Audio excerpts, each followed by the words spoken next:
दोस्तों, मैं दीपक कुमार आप लोगों के बीच फिर से स्टडी पॉइंट कोचिंग के चैनल पर उपस्थित हूं। आज हम लोग इस वीडियो में अपने प्रोनाउन के सीरीज को आगे बढ़ाते हुए आज हम लोग प्रोनाउन के जो 10 टाइप्स हम लोग पढ़े थे, आज उसको पूरा एक्सप्लेन यानी डिटेल से पढ़ेंगे। क्योंकि हम लोग कोई भी ट्रांसलेशन बनाते हैं तो उस वाक्य की भद्दापन को दूर करने के लिए हमको प्रोनाउन की आवश्यकता होती है। तो आज हम लोग देखेंगे कि पूरे डिटेल से कि कौन से प्रोनाउन क्या होते हैं, उनका प्रयोग कहाँ होता है। आइए देखते हैं। कहता है पर्सनल प्रोनाउन, व्यक्तिवाचक सर्वनाम, यानी कहने का अर्थ है कि I, we, you, he, she, it, they are called personal pronoun. I, we, you, he, she, it, they को हम पर्सनल प्रोनाउन कहते हैं। अब पर्सनल प्रोनाउन कहने का अर्थ है कि व्यक्तिवाचक सर्वनाम, ये किसी खास को आपको इंडिकेट कराएगा। हम कहते हैं वह, हम किसी पार्टिकुलर को इंडिकेट कराएंगे तो हमको क्लियर हो गया ना कि वह व्यक्ति ये कोई काम कर रहा है। मैं, ये आपको दिखाई देगा। तो जो भी व्यक्ति काम करता है उसको ये इंडिकेट करने का काम करता है, इसलिए इसको कहते हैं व्यक्तिवाचक सर्वनाम। कहता है पर्सनल प्रोनाउन का प्रयोग हमेशा सब्जेक्ट यानी कर्ता के रूप में होता है। आपसे कोई क्वेश्चन करे कि पर्सनल प्रोनाउन का प्रयोग कहाँ होता है, तो हम बताएंगे कि पर्सनल प्रोनाउन का प्रयोग हमेशा सब्जेक्ट के रूप में होता है। जैसे आपके सामने एग्जाम्पल मैंने लिखा है, आई रीड ए बुक। अब बताइए, आई मतलब मैं, रीड मतलब पढ़ता, ए बुक मतलब एक किताब, मैं एक किताब पढ़ता हूं। तो अब बताइए किताब कौन पढ़ता है? मैं पढ़ता हूं ना। तो चलिए, मैं पढ़ता हूं तो आई मेरा क्या है? सबसे पहले आई मेरा प्रोनाउन है। अब पूछा जाएगा आई कौन सा प्रोनाउन है, तो आई कौन सा प्रोनाउन है बाबू? Personal pronoun. कोई दिक्कत? आगे फिर कहता है you ask A question, you ask A question, यानी आप एक क्वेश्चन पूछते हैं, आप एक क्वेश्चन पूछते हैं। तो यहां पे देखिए यू जो है ये मेरा कौन सा प्रोनाउन है बाबू? Personal pronoun. यू मेरा प्रोनाउन है ना। कोई व्यक्ति होगा, उसका कुछ नाम होगा, लेकिन हम उसका नाम न लेकर उसको हम आप की श्रेणी में रखते हैं, आप तुम की श्रेणी में रखे हैं। तो कहता है कि यू हमारा कौन सा प्रोनाउन है? Personal pronoun. फिर कहता है they are going to market, वे लोग बाजार जा रहे हैं। वे लोग जो बाजार जा रहे हैं उनका कुछ तो नाम होगा, कुछ नाम होगा ना। अब प्रॉपर मान लीजिए कि 5 लोग बाजार जा रहे हैं, राम, श्याम, गीता, सीता, तो अब हम सबका लिखेंगे राम, श्याम, गीता, सीता, मीता, पांचों का नाम लिखेंगे तो सेंटेंस बड़ा हो जाएगा और देखने में थोड़ा क्या लगेगा? भद्दा लगेगा। लेकिन हम उन 5 व्यक्तियों की जगह पे हम सीधे प्रोनाउन का प्रयोग कर दिए, दे, यानी वे लोग। हम इंडिकेट करेंगे वे लोग आर गोइंग टू मार्केट, यानी वे लोग क्या कर रहे हैं? बाजार जा रहे हैं। तो ये हो गया हमारे पर्सनल प्रोनाउन। पर्सनल प्रोनाउन हमेशा सब्जेक्ट के रूप में आते हैं। किसके रूप में आते हैं बाबू? सब्जेक्ट के रूप में आते हैं। चलिए दूसरे प्रोनाउन पे चलते हैं, इंट्रोगेटिव प्रोनाउन। अब इंट्रोगेटिव मतलब आप लोग पहले जान चुके हैं बाबू कि इंट्रोगेटिव मतलब होता है प्रश्नवाचक सर्वनाम। इंट्रोगेटिव मतलब प्रश्नवाचक होता है ना, और प्रोनाउन मीन्स होता है सर्वनाम। तो कहे अब यहीं पे देखिए प्रश्नवाचक सर्वनाम, यानी वैसा सर्वनाम जो प्रश्न पूछने के प्रयोग में लाया जाता है, उसे हम इंट्रोगेटिव प्रोनाउन की श्रेणी में रखते हैं। जैसे यहाँ पे कहता है दैट प्रोनाउन, यानी वह प्रोनाउन, वह सर्वनाम विच जो यूज प्रयोग होता है टू आस्क ए क्वेश्चन, जो एक क्वेश्चन पूछने के लिए क्या किया जाता है? प्रयोग किया जाता है। That is called interrogative pronoun. इसे हम क्या कहते हैं? इंट्रोगेटिव प्रोनाउन कहते हैं।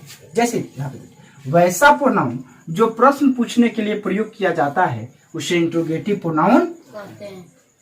ठीक, जैसे में देखिए what, who, whom, which, whose, it is, etcetera. चलिए जैसे यहाँ पे कहता है, अब ये इसका हम एग्जाम्पल देखते हैं। इसका हम लोग एग्जाम्पल यहीं पे हम लोग देखना पसंद करेंगे। एज फॉर एग्जाम्पल कहता है who are you, who are you, आप कौन हैं? प्रश्न कर रहा है ना कि आप कौन हैं या तुम कौन हो, प्रश्न कर रहे हैं। चलिए दूसरा देखते हैं, what is your name, what is your, आपका नाम? प्रश्न कर रहा है ना, प्रश्न कर रहा है ना बाबू कि व्हाट इज योर नेम, आपका नाम क्या है? तो अब आपको समझ में आएगा ना कि जो शब्द अगर प्रश्न पूछने के काम में लाया जाता है उस शब्द को हम सीधे कौन सा प्रोनाउन कहेंगे बाबू? इंट्रोगेटिव प्रोनाउन की संज्ञा में। कोई दिक्कत? अब यहाँ पे मैंने कुछ नोट लिखा है बाबू। हु, हुम, हुज व्यक्तियों के लिए प्रयोग होता है, यानी इन तीनों का प्रयोग हम व्यक्तियों के बारे में प्रश्न पूछने के रूप में करते हैं। ठीक। दूसरा कहता है व्हाट वस्तुओं के लिए प्रयोग किया जाता है। व्हाट इज दिस, यह क्या है? आपसे यहाँ पे क्वेश्चन करता है व्हाट इज दिस, यह क्या है? यह क्या है? विच वस्तु और व्यक्ति दोनों के बीच में जैसे पूछते हैं आप लोग, फिर कहता है विच सदैव सिलेक्शन को प्रकट करता है। विच सदैव सिलेक्शन, हम कहते हैं विच इज पास, कौन पास हुआ है, आपको एक बताना पड़ेगा ना। फिर कहता है हु का प्रयोग सब्जेक्ट की तरह होता है। हु का प्रयोग सब्जेक्ट की तरह इसलिए होता है क्योंकि देखिए इसके बाद कुछ आया है वो, who are you, who are you, तुम कौन हो। कोई व्यक्ति होगा जो आपसे इस सवाल पूछ रहा है, हु आर यू, तुम कौन हो। कोई भी पर्सन हो सकता है, मैं भी हो सकता हूँ, वह भी हो सकता है। तो ये यहाँ पे सब्जेक्ट का काम करता है, जो आपसे प्रश्न पूछ रहा है वो सब्जेक्ट का काम करता है ना। चलिए फिर यहाँ पे कहता है हुम का प्रयोग ऑब्जेक्ट की तरह भी होता है। ठीक है। हुज का प्रयोग पोजेसिव फॉर्म में होता। चलिए यहाँ पे आइए फिर से देख लेते हैं बाबू।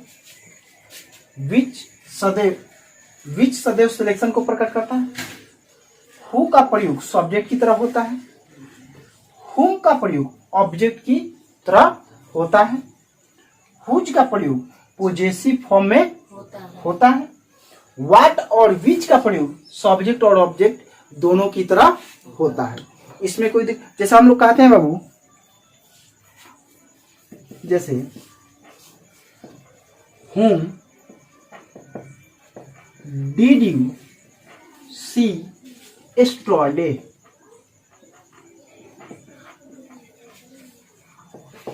Whom did you see yesterday?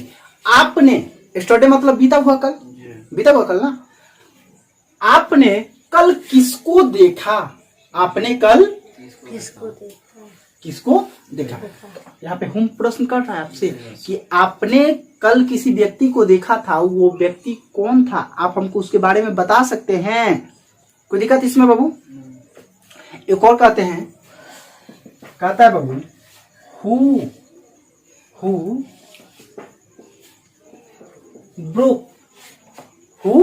Broke the stick. Who broke the, छड़ी किसने तोड़ी? छड़ी किसने तोड़ी? ये छड़ी को कौन तोड़ा? कोई दिक्कत इसमें? बोलिएगा। यानी जो शब्द तो यहीं पे, यहाँ पे हु, व्हाट, देखिए ये सब आपके क्या हो जाएंगे? इंट्रोगेटिव। कोई दिक्कत इसमें?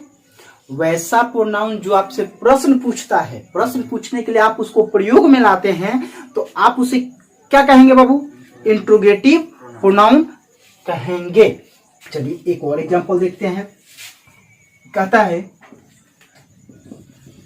Which is your school. Which is your school, यानी कहने का अर्थ है कि मान लीजिए कहीं पे स्कूल है, जैसे कहीं पे होता है कि आंगनबाड़ी केंद्र भी होता है, प्राथमिक भी होता है, मध्य भी होता है, 10+2 भी होता है, हाई भी होता है ना। तो उसमें से मान लीजिए हम किसी से क्वेश्चन करते हैं विच इज योर स्कूल, अब बताओ कि यहाँ पे ये सारे स्कूल है, इसमें से तुम्हारा स्कूल कौन सा है? आपसे हम क्वेश्चन कर रहे हैं ना, विच इज योर स्कूल, तो आपको सिलेक्शन करके बताना है ना। ये अधिक आदमियों के बीच में आपको सिलेक्शन करके बताना है। हम पूछ देते हैं which is your brother, which is your, चलिए यहाँ पे देखते हैं, विच इज योर ब्रदर। मैंने आपसे कहा मान लीजिए 5 आदमी का समूह हमने यहाँ पे रख दिया, जैसे मान लीजिए 5 आदमी यहाँ पे खड़ा है। अब आपसे क्वेश्चन किया जा रहा है कि विच इज योर ब्रदर। अब बताइए इस 5 आदमी में से आपका भाई कौन सा है? आपका भाई, तो आप उसमें से जो आपका भाई होगा उसी को ना आप सिलेक्ट कीजिएगा कि ये मेरा भाई है। तो आपको सिलेक्शन करने के लिए बताया जा रहा है। तो यहाँ पे हमने क्या लिखा है बाबू? विच सदैव सिलेक्शन को प्रकट करता। कोई दिक्कत? तो यही हमारे क्या है बाबू, इंट्रोगेटिव प्रोनाउन है। आशा करता हूं कि आप लोगों को ये वीडियो बहुत अच्छा लगा हो और ये सब तथ्य आपको समझ में आए हैं। तो वीडियो को लाइक करें, कमेंट करें और अपने दोस्तों के बीच में शेयर करें। अगर आप इस चैनल पे नए हो तो इस चैनल को सब्सक्राइब करें तथा बेल आइकन को जरूर दबाएं, ताकि मेरी जो भी मैं वीडियो अपलोड करूं उसकी नोटिफिकेशन सबसे पहले आपको